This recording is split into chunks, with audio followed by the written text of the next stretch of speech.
Britons are mourning the death of their Queen.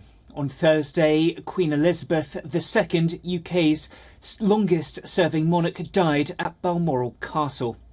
The Queen came to the throne in 1952. She reigned for 70 years, a period of enormous change. The state funeral will be held on the 19th of September, most likely at Westminster Abbey.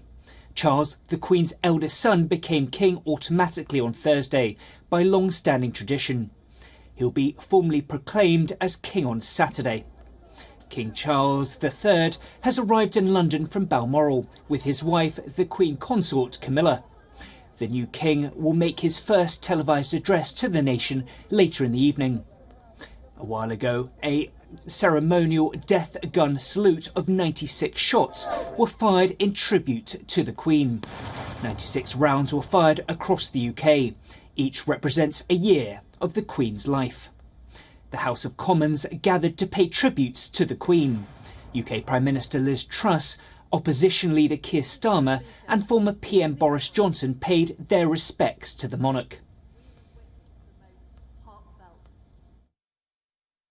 Her late Majesty, Queen Elizabeth II, was one of the greatest leaders the world has ever known. Yeah. She was the rock on which modern Britain was built. She came to the throne at just 25, in a country that was emerging from the shadow of war. She bequeaths a modern, dynamic nation that has grown and flourished under her reign. The United Kingdom is the great country it is today because of her. Well, joining us live now are Hilary Fordich, the royal family commentator from Washington, D.C., and Alexander Claxon, a political analyst and founder of Global Political from London. Hilary, if I can start with you first. Queen Elizabeth II was so renowned to be a bedrock in an ever-changing world. Can you provide a little insight on what you think her qualities that she possessed were most accustomed to her being this crucial bedrock during this time of tumultuous change, not just in the UK, but around the world? Yes, Willie, absolutely. Of course she was a bedrock. You're totally right there. A beacon of dignity and dedication to duty, a message actually that we can all take and a role model we could all live by. But a few things here is also her sense of humour. I think that she'll be known as Elizabeth the Great because she was great without trying to be great. And that sense of humour came through in so very many ways, but also the way that she actually was a beacon of peace. Think about the things actually, Willie, that she did throughout history, such as going to Northern Ireland, shaking hands with those who had actually ordered the murder of Louis Mountbatten. So she actually reached out her hand. She was a lady of forgiveness, even so recently as offering an olive branch to Prince Harry after that ghastly interview where he threw his royal family under the proverbial royal bus because she offered an olive branch of inviting him up to Balmoral still and his children. So I think it's that dedication to duty, but also the beacon of a peaceful approach that she did very quietly and very diplomatically, all with a sense of humour. Absolutely. And Alex, if I turn to you, obviously such a hallmark of her legacy was that transition that we saw really from colonies to Commonwealth. Just how delicate was that transition and how tough was that for the Queen to navigate? About the fact that the Queen essentially has been that sense of continuity for the UK and for the world, but at the same time, as you mentioned, it's a sense of continuity in the context of significant global changes. I mean, when she came to the throne, the world was completely different. The UK was completely different. And, the fact that all the politicians had to deal with these changes, the Queen kind of provided a symbol of a smooth transition towards a modern world, a world of scientific and technological development, a world where Britain lost its colonies, a world which said goodbye to the Cold War and the start of a unipolar world led by the United States. These are all the changes that the UK went through with the Queen as the head of state. And I think that sense of continuity in a tumultuous world provided a sense of security for many British people, as well as for politicians, including the many prime ministers that led the country throughout that time. And Alex, if I can stay with you, through a political lens, just how has the monarchy under her reign, how was Queen Elizabeth able to step in diplomatically when those political channels at times during her 70 years reign somewhat failed? How was she able to step in? Well, of course, we have to remember that the Queen played a somewhat symbolic role. Of course, all the major diplomatic negotiations were conducted between the elected politicians and respective diplomats. However, it is obviously well known that any foreign leader that visited the United Kingdom on a state visit always, or at least most frequently, met with the Queen, had dinner with the Queen at the Buckingham Palace or another residence.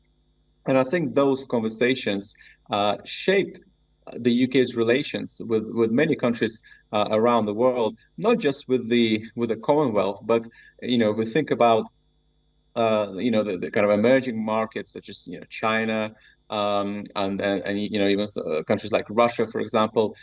We've seen leaders from those countries visit the UK, meet with the Queen, and have discussions on a broad scale of issues.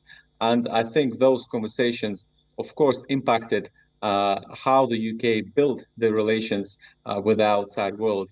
Whilst, of course, at the end, I still have to add that the kind of the nitty-gritty details of those negotiations were, of course, conducted by the politicians and the elected leaders themselves.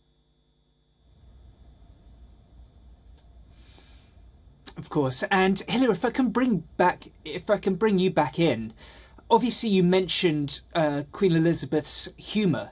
Is that a overarching sense that I think we can gather from those that are mourning her passing here in the United States and around the world? And also, a second part, can we expect, what kind of personality can we expect from King Charles as he enters the role of monarch? Well, Willie, we know about her sense of humour from all of those that have met her, and first-hand knowledge and lots of insider stories. And I could go actually on for hours and give you lots of examples if you'd like a couple of those. But with regard to Prince Charles, he is a little bit more dour. His mistakes have been that he's been too political. One would hope that he rises above politics. He advocates for the environment, where he took 11 private jet trips to talk about the environmental issues, and of course just flew down from Balmoral. So I think one can't be a hypocrite, one can't get too political. He needs to be like she was, which is the head of state that doesn't go into political issues. And if he does that, certainly today he has received a warm welcome outside Buckingham Palace. He and also the Queen Consort now, Camilla, have worked very hard and dedicated themselves to duty over this period of time since Princess Diana's passing. So let's hope that he dedicates himself to duty and rises above politics. Then he will be better accepted. But to be of note, YouGov polls only have him at a 47% acceptance rate and approval rating, whereas the Queen always enjoyed over 80%.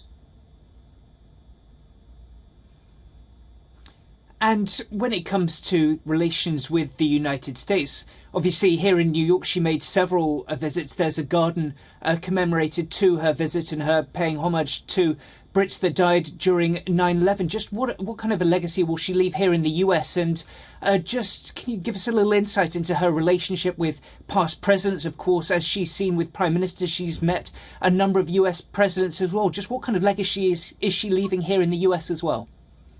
Oh, Willie, good question. One of the many things I think not many Americans always know about this is that after 9/11, 2 days later on September 13th, she had the Coldstream Guards play the Star-Spangled Banner, the American national anthem, outside of Buckingham Palace. The first time in all of a 1,000-year history of the right of the monarchy to ever play a foreign national anthem. She has had that done on every single 9/11, and she shed a tear on 9/11. That's one thing with regard to 9/11, but also with regard to her legacy and how she'll be remembered. Know this, that when you think about what she did with not just 9/11, but with the US, the presidents, every single president, every living president, Willie, has come out and ubiquitously they have said wonderful things about her.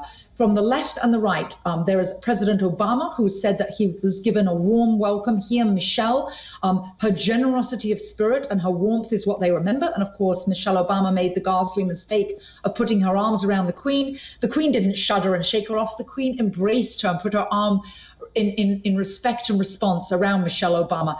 Jimmy Carter, the same thing. Of course, she rode at Windsor Castle with Ronald Reagan. He and Nancy Reagan were the first to ever stay at Windsor Castle.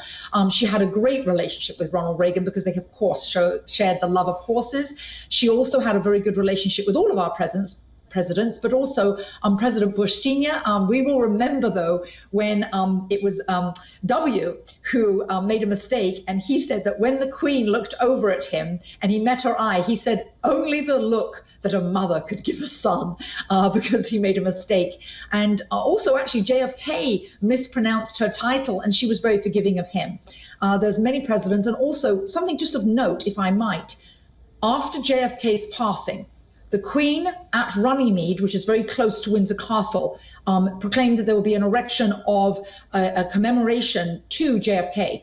At that ceremony, when Jackie Kennedy went to that special place in Runnymede, she took then with her little young John and Caroline Kennedy.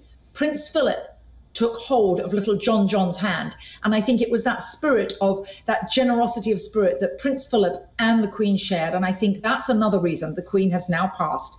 She's gone to join her beloved Prince Philip, who passed away just over a year ago. And anybody who spent their life with someone, their souls and their heart and their spirit were connected. He was her strength and her stay. She's gone to join him.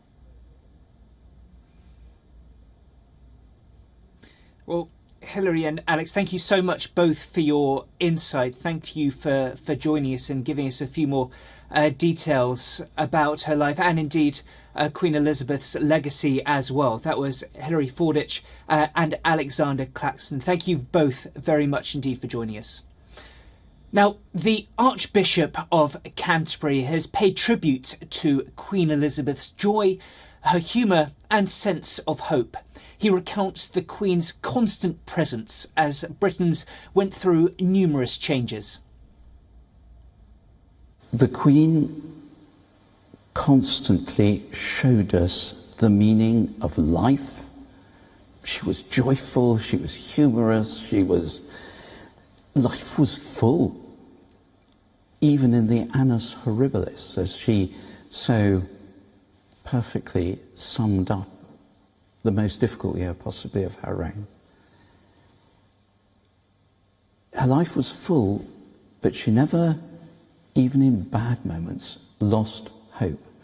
I obviously spoke to her after the death of the Duke of Edinburgh and spent some time with her. And there was just a solidity of hope in her life. That's the second word. Abundance and hope. They are still there. She lived in the present. So she lived in the present with her first Prime Minister, who had been in a cavalry charge. And she lived in the present with human beings landing on the moon. She lived in the present with the COVID. She lived in the present at every moment. You saw her face